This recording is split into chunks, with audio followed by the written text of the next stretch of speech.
If you're a course creator and you're wondering why your clients aren't getting results, even though you've made the slides, recorded all the modules, and you host a weekly call, this episode is for you. If you don't know me, I'm a copywriter and teacher by trade and have led adult professional learning for hundreds of educators. I'm going to break down exactly what you need to know about educational design so you can help your clients get better results. And no, it doesn't actually matter what you're teaching on. Welcome back to another episode of the Cozypreneur podcast. If this is your first time listening, Cozypreneur is all about helping you make money and work with the dreamiest of clients. So grab your beverage, get your cozy socks on, and let's dive in. So the first thing that is important to know is the brain. And so why do you care about the brain? It's because that is where learning happens. And so the important things to consider about the brain is that your brain's job is to keep you safe, right? It's to keep you alive. It helps you with all of the basic human functions. But the whole point is if you don't feel safe, your brain activates fight or flight. And so what happens during fight or flight, blood goes to your major body parts, your heart beats faster, you might feel strong emotions, and basically your brain is prioritizing survival.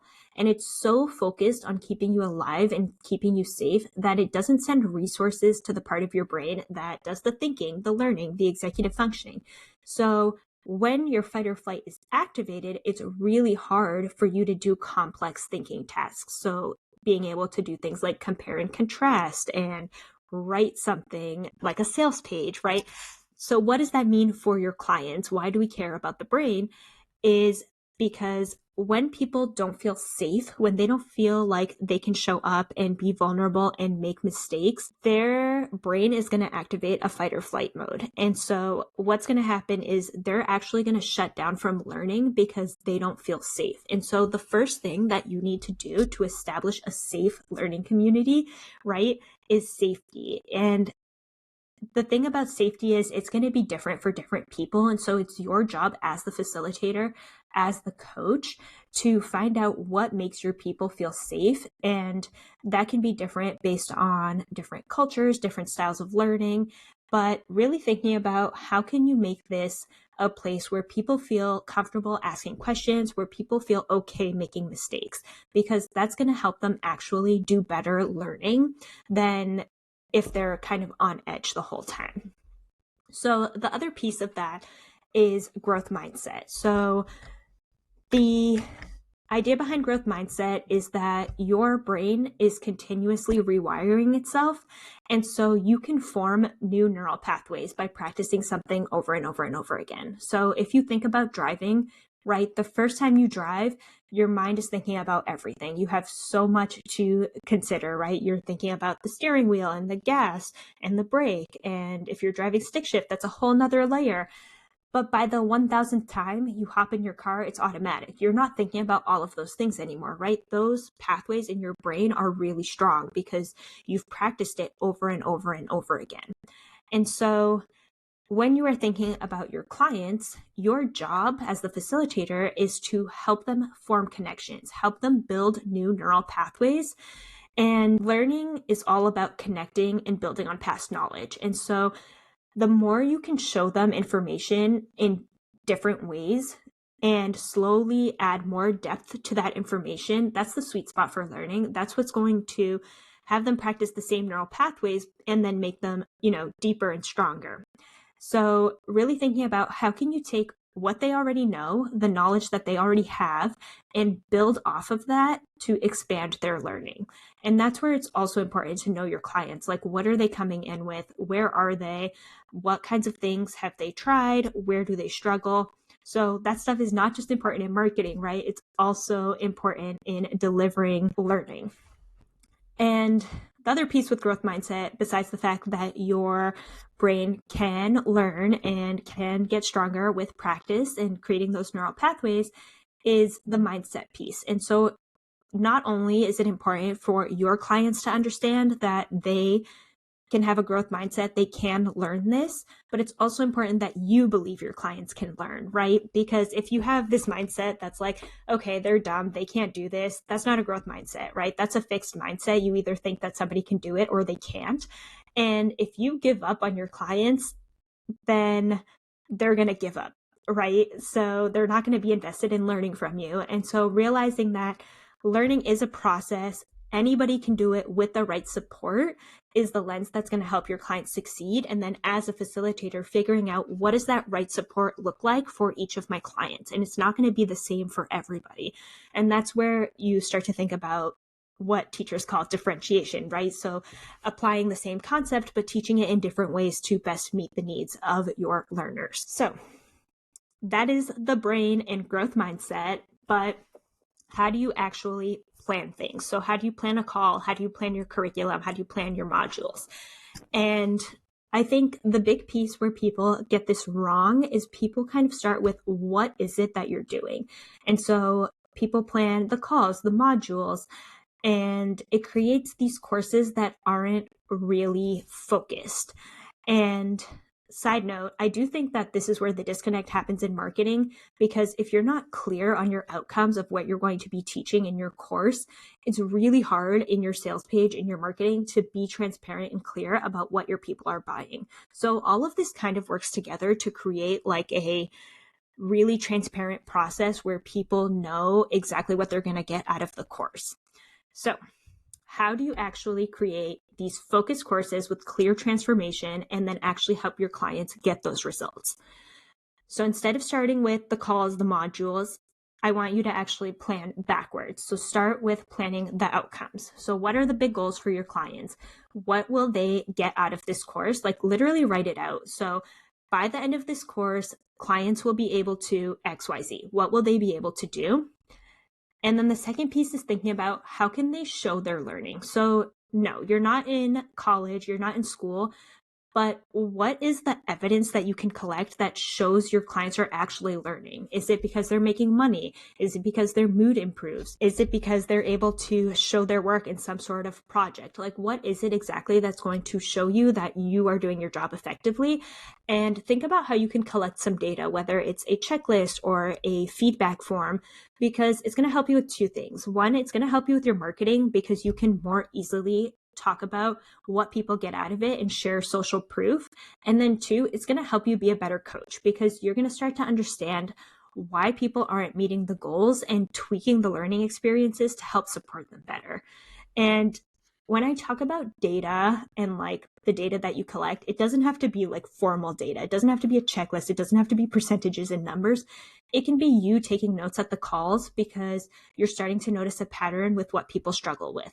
So data can look really different, and, you know, data which we call like street level data. So like data that you can just see and take notes on, that can be really, really helpful for your clients. And then the last piece is planning activities. So you know what the outcomes are, you have a way to test what the outcomes are, and then you're going to plan your activities. And this is where a lot of people start, but it's actually the last piece. So once you know the goals and how people can show they met the goals, then you can start to plan the activities to get them from where they are now to meeting those goals. And when you have that, it's going to be super clear and specific what people are actually going to get out of your programs. The last piece that I'll leave you with is Bloom's taxonomy. So if you were a teacher, you know what I'm talking about. Bloom's taxonomy, if you want a visual, you can go ahead and Google it. It looks like a pyramid. And so when you talk about Bloom's taxonomy, you are talking about the level of thinking. So what is the depth that you are asking people to think at? So for example, it's going to be easier for somebody to tell me the name of the 50 states than to explain how the 50 states are different geographically, right? One of them is just about naming. The other one really involves some critical thinking where you are comparing and contrasting. So when you go back to that idea of layering on learning, right, building on people's background knowledge, thinking about how you can get people to deepen their learning, that's where this idea of Bloom's taxonomy is going to come in, because you basically want to take what people already know and then start layering on top of it so that they build knowledge and depth on that topic. So for example, if I was at the bottom of the pyramid, I would say, remember, so that could be name 4 buyer types. So are you able to name 4 buyer types? But if I wanted to take that deeper, I would say, explain how the buyer types are different. So you can see it's already more challenging. If I want to go even deeper, I would say, use the buyer types to improve a sales page. And so at this point, you are applying the knowledge you have the knowledge and now you're applying it. And then there's a few more. You could go analyze, compare two different versions of a sales page, focus towards two different buyer types. And so that is really where you are starting to analyze it and really go in depth. Evaluating might be argue why a sales page is effective based on the different buyer types. And then finally, the last stage would be creating. So write your own sales page from scratch using the 4 buyer types, everything that you have learned in the bottom of the pyramid, right? And then use it to create your own thing, because at this point, at the top of the pyramid, students should be able to do things independently, right? And that is the goal. And I think where a lot of people in the online space, they focus kind of at the bottom of the pyramid, which is remember, understand, but there's a piece missing that actually gets your people to apply the learning, right? So how do you get them to apply, analyze, evaluate, and create their own things? And so what you want to do when you are teaching, when you are coaching, is make sure you know where people are coming in, right? And make sure you know what skills they have, and then slowly build their foundation over time so that they get to the point where that they can do this independently.